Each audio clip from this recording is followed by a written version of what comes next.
오늘은 종료주일입니다.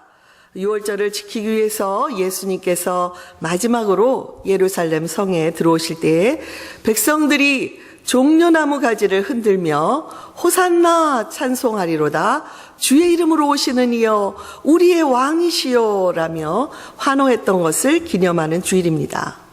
그런데요, 멀리서부터 성으로 가까이 모습을 드러내신 예수님의 모습은 왕의 행렬과는 극히 대조되는 모습이었습니다. 보통 왕은 멋진 백마를 타고 위풍당당하게 들어와야 하는데 예수님은 나귀, 그것도 나귀 새끼를 타고 들어오셨습니다. 여러분, 30대의 청년이었던 예수님이 나귀 새끼를 타고 뒤뚱거리며 들어오는 그 모습을 상상해 보십시오. 고대 근동에서는 말은 언제나 전쟁과 교만을 상징했고, 반대로 나귀는 평화와 겸손을 상징했습니다. 예수께서 나귀를 타고 들어오신 것은 주전 480년경에 활동했던 스가랴 선지자의 예언을 성취하신 것이었습니다. 우리가 교동문에서 함께 읽었는데요. 시온에 따라 크게 기뻐할지어다.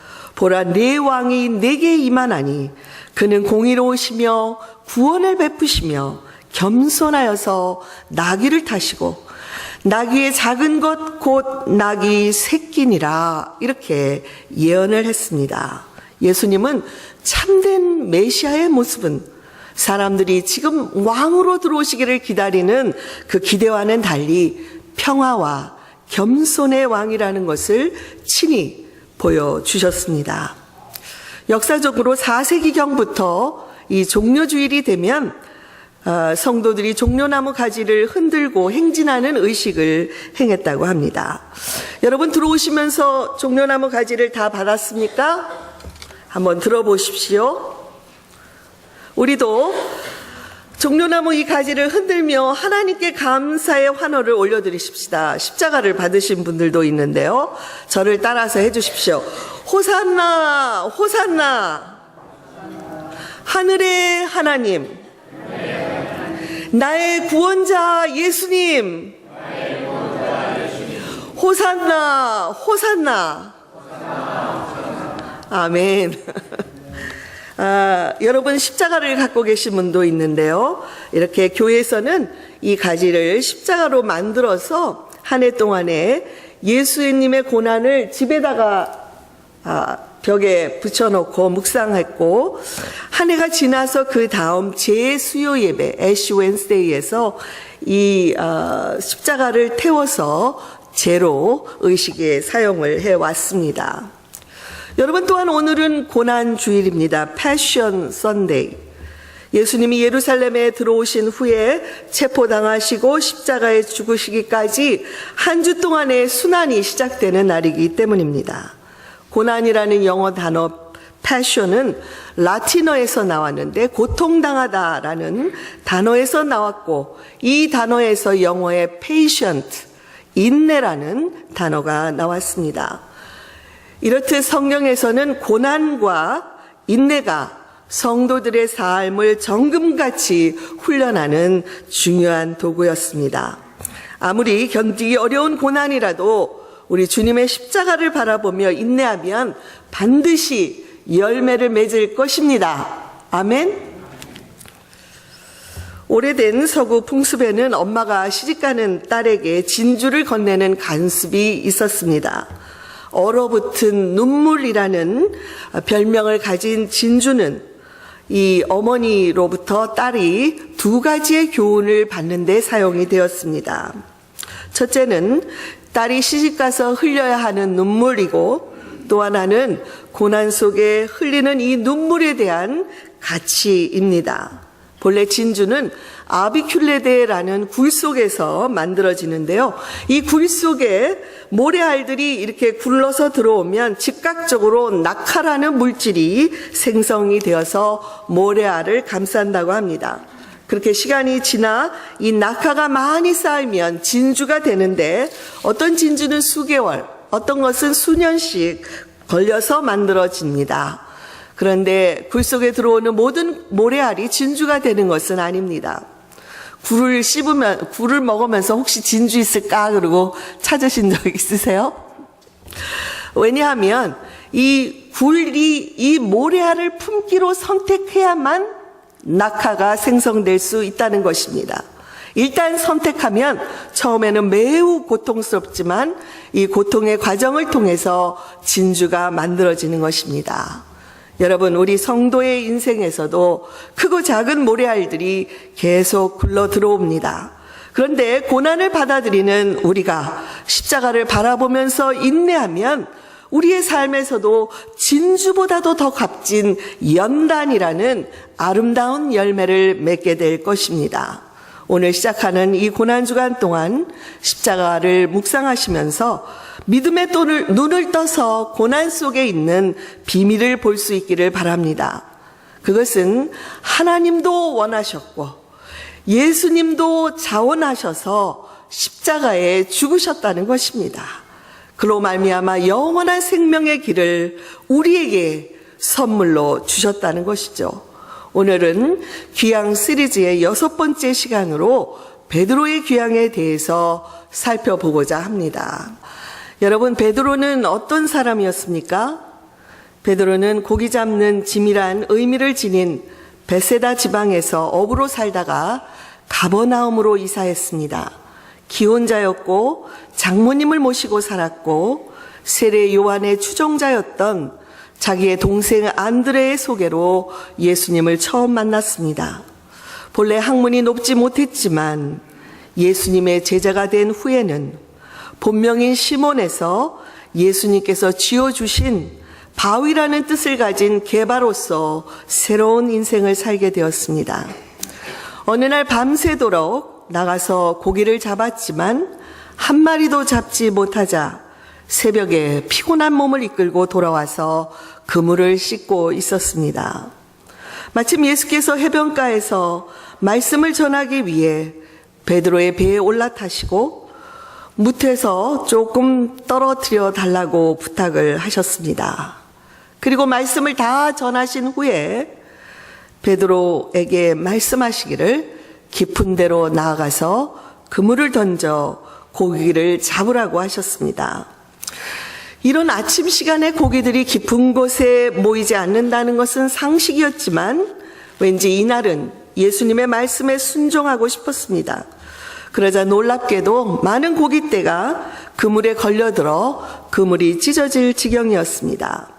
겨우 친구들의 도움으로 2주분의 어획량에 해당하는 그 물고기가 2배에 가득 채워지는 이 대박이 나는 경험을 했지만 베드로는 기뻐하기는커녕 주님 앞에 무릎을 꿇고 주여 나를 떠나소서 나는 죄인이로소이다 라고 고백을 했습니다.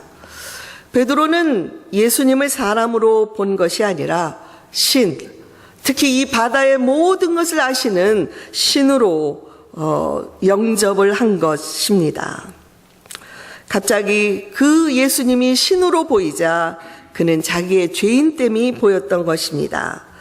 그러자 예수께서 베드로에게 무서워하지 말아라. 이제 후로는 네가 사람을 낚는 어부가 될 것이다. 너는 나를 따라오라 말씀하셨습니다. 그 즉시 베드로는 자기의 배와 그물을 버려두고 예수님의 제자가 된 것입니다. 어느 날은 예수께서 제자들에게 너희는 나를 누구라고 생각하느냐고 물으셨습니다. 모두가 머뭇거리고 있을 때에 베드로가 나서서 대답하기를 주는 그리스도시요 살아계신 하나님의 아들이십니다 라는 놀라운 신앙 고백을 했습니다. 그러자 예수께서 베드로를 칭찬하시며 내가 너의 그 신앙 고백 위에 내 교회를 세울 텐데 음부의 권세가 이기지 못할 것이다 라는 약속을 해 주셨습니다. 그러나 우리가 한편에서 보는 베드로의 모습은 전혀 다른 모습도 있습니다. 그는 성격상 혈기 때문에 자주 넘어졌고 너무 앞서가다가 책망을 받기도 합니다. 그리고 예수께서 순환을 당하고 죽게 될 것이라는 예언을 할 때마다 자신만만하게 내가 죽기까지 예수님을 따르겠다고 장담을 했습니다.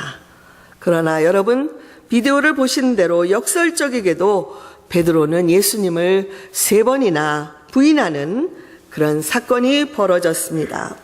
실패한 베드로, 통곡하는 베드로, 십자가로부터 멀리 도망치는 베드로의 모습이 여러분 마음에 그려지십니까? 예수님이 무덤에 계신 이 사흘 동안 베드로는 심한 죄책감으로 전혀 잠을 한숨도 이루지 못했습니다. 그런데 예수님의 시신에 향유를 바르기 위해서 무덤에 갔던 막달라 마리아가 부활하신 주님을 만났다는 그 이야기를 듣고 쏜살같이 그 무덤을 향해 달려갔지만 빈 무덤이었고 그는 쓸쓸히 돌아와야 했습니다. 그리고 실패와 실의 속에서 도망치듯 고향으로 돌아갔습니다. 여러분, 예수님의 칭찬을 받은 이 베드로도 실패하고 시험을 받았다면 저와 여러분은 이 세상에 믿음 생활을 하면서 얼마나 많은 실패와 그리고 시험을 당하게 될까요? 저는 실패가 꼭 나쁘다고만 생각하지 않습니다. 죄성을 가진 우리는 어쩌면 당연히 실패할 수밖에 없을지 모릅니다. 중요한 것은 실패를 통해 우리를 다시 일으켜주시는 주님께 이전보다 더 가까이 나아가는 것이 중요합니다. 고난주의를 맞아 실패한 베드로의 삶을 돌아보고 또 우리들도 넘어지고 실패할 때 어떻게 감당해야 하는지를 함께 살펴보려고 합니다. 첫째로 베드로는 실패를 깨닫자 즉시로 통곡하며 회개했습니다. 베드로의 제자들은 예수님께서 이 예루살렘에 이제 들어가시면 천지가 개벽되고 왕이 되실 것이라고 믿고 있었습니다. 누가복음 22장에 보면 예수께서 잡히시던 그날 밤 유월절 만찬을 나누신 직후에 제자들 사이에서 어떤 일이 벌어진 줄 아십니까? 우리 가운데 누가 더 크냐? 이 예루살렘을 예수님께서 왕이 되시면 우리가 누가 더 큰 자리를 차지하겠느냐?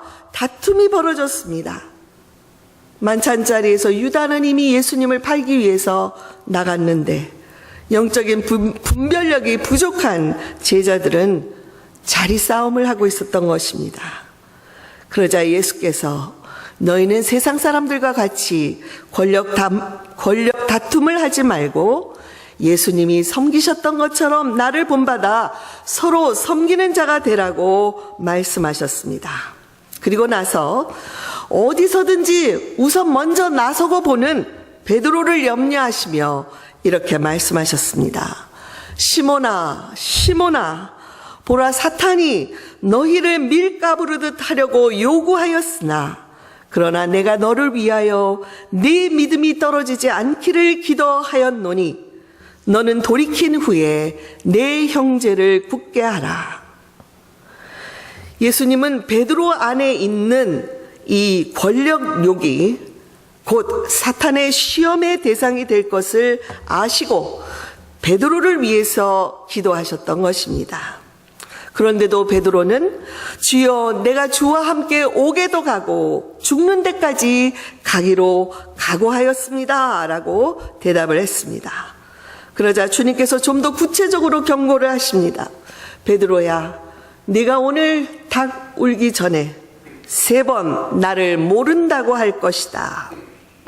이렇게 알려주셨는데도 베드로는 예수가 체포당한 후에 대제사장의 집에까지 따라갔다가 베드로를 알아보는 사람들이 자기를 예수와 한 패라고 추궁하자 3번이나 예수를 알지 못한다고 부인한 것입니다. 그때 어디선가 닭 우는 소리가 들렸고 그 순간 신문을 받으시던 주님께서 베드로를 돌아보셨습니다. 여러분, 예수님과 베드로의 눈과 눈이 마주치는 이 순간 베드로는 네가 오늘 닭 울기 전에 3번 나를 부인할 것이다 라는 예수님의 말씀이 떠올랐습니다. 주님께서는 어떻게 내가 할 행동을 미리 다 알고 계셨을까? 또한 나는 어찌하여 한치 앞의 일도 알지 못하고 그런 장담을 했었는지 한없이 후회되고 한없이 송구스러워 견딜 수가 없었습니다. 주체할 수 없는 심정으로 밖에 나가 심히 통곡하며 베드로는 꺽꺽 죄를 토해내듯이 쏟아내었습니다. 여러분, 많은 분들이 가룟 유다와 베드로가 다른 것은 그들이 같이 잘못하고 같이 눈물을 흘렸지만 유다는 후회에서 멈추고 베드로는 회개까지 이르렀다고 말합니다. 회개란 잘못된 길에서 돌이키는 것입니다. 베드로가 실패를 깨닫고 즉시로 통곡하면서 회개했듯이 우리도 믿음에서 실패했을 때에 즉시로 회개하고 돌이켜야 합니다.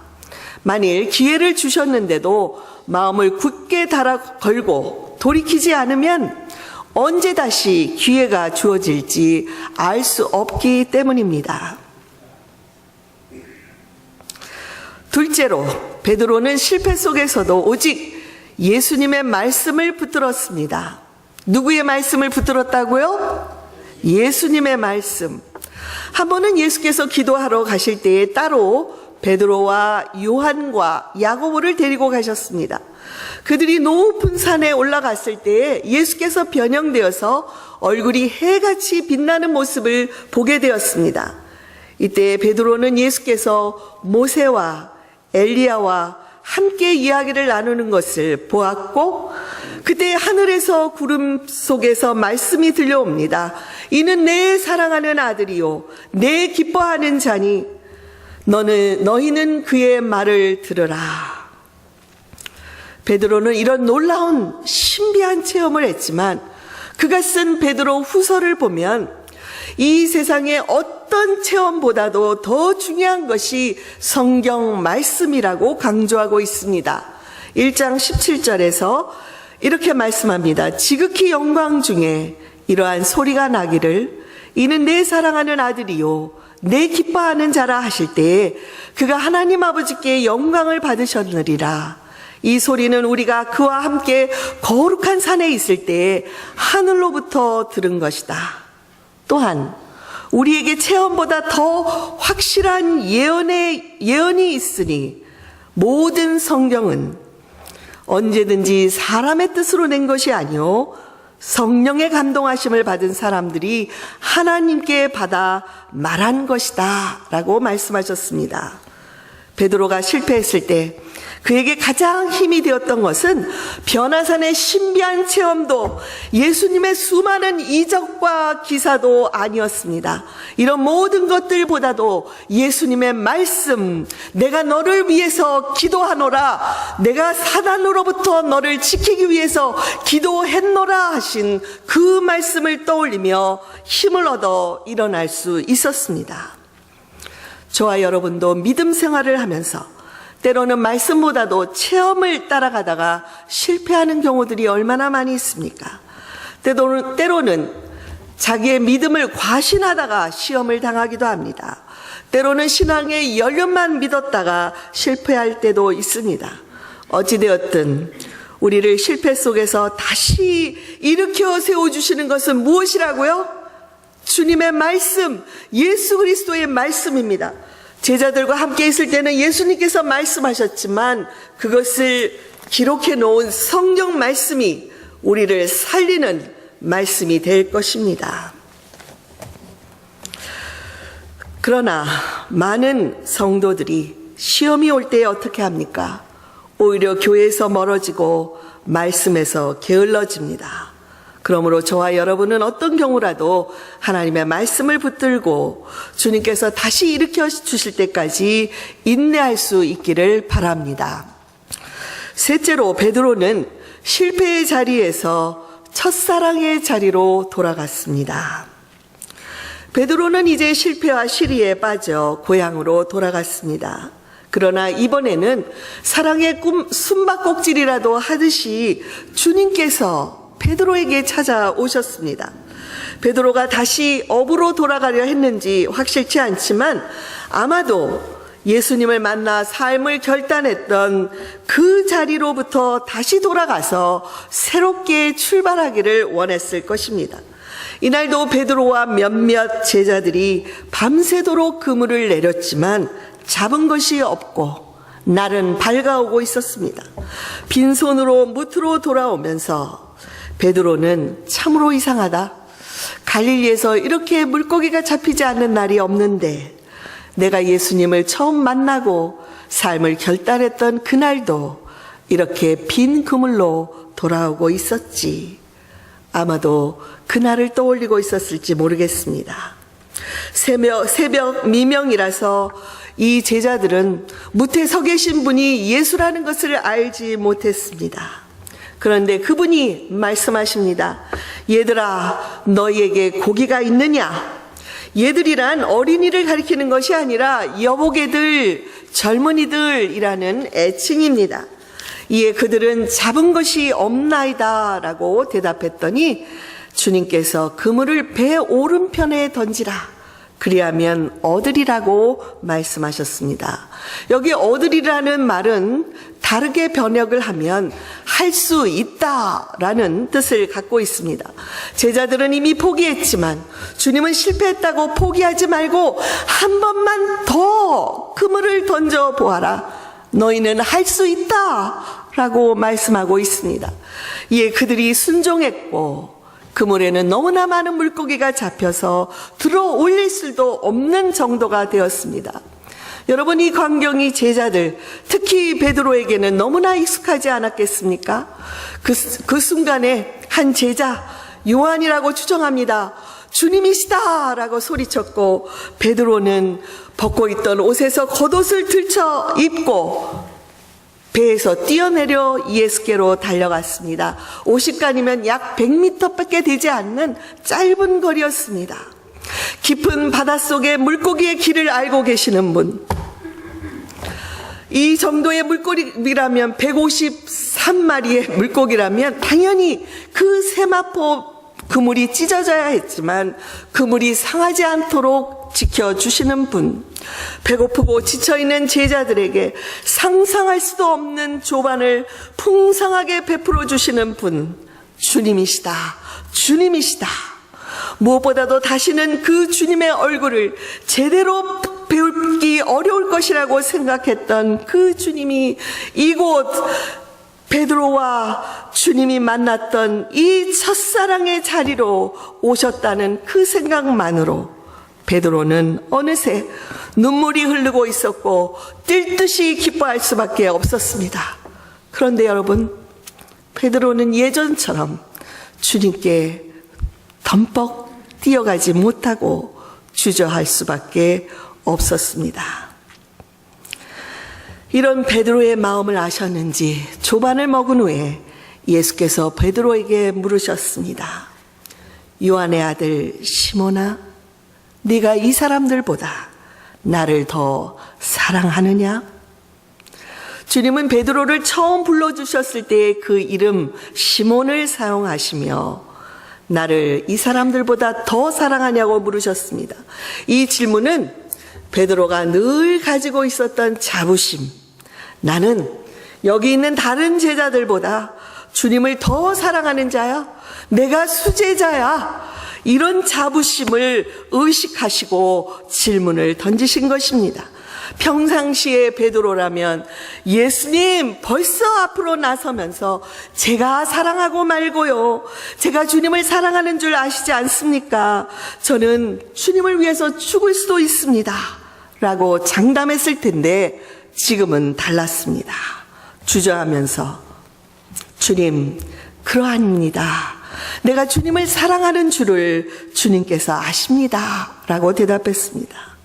그러자 내 어린 양을 먹이라 말씀하셨습니다. 두 번째로 주님이 물으십니다. 요한의 아들 시몬아, 네가 나를 사랑하느냐? 첫 번째 질문과는 달리 이번에는 다른 사람과의 비교가 아닌 네가 온전히 정말 나를 사랑하느냐라고 물으신 것입니다. 베드로는 주님, 그러합니다.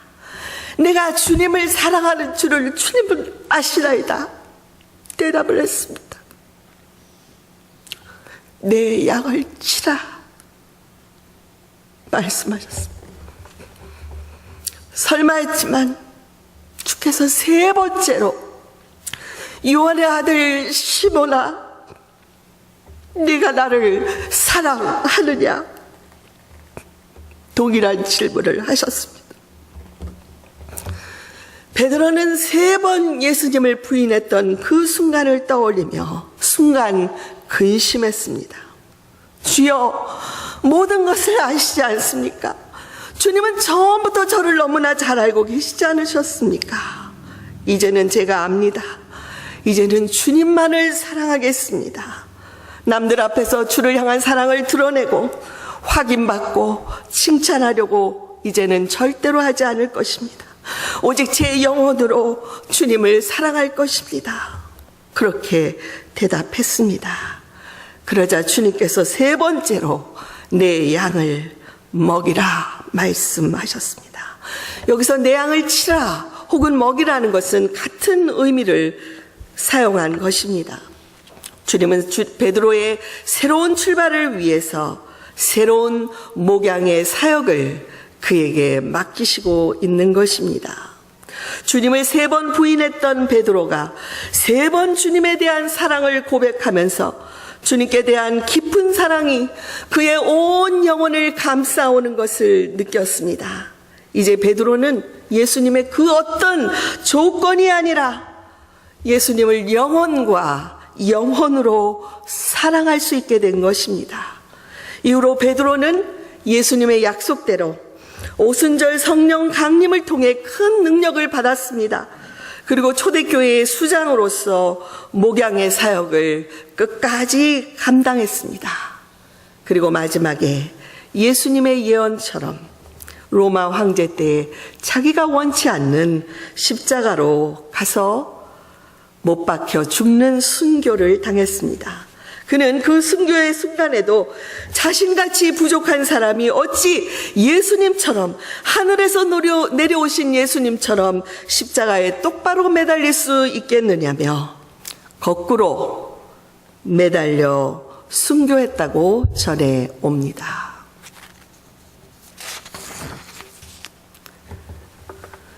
사랑하는 교우 여러분, 주님께서는 우리가 베드로처럼 실패한 후에 절망하면서 믿음을 떠나려고 할 때라도 결코 한 번 잡은 그 손을, 우리를 붙잡고 계신 그 손을 절대로 놓지 않으실 줄 믿으시기 바랍니다.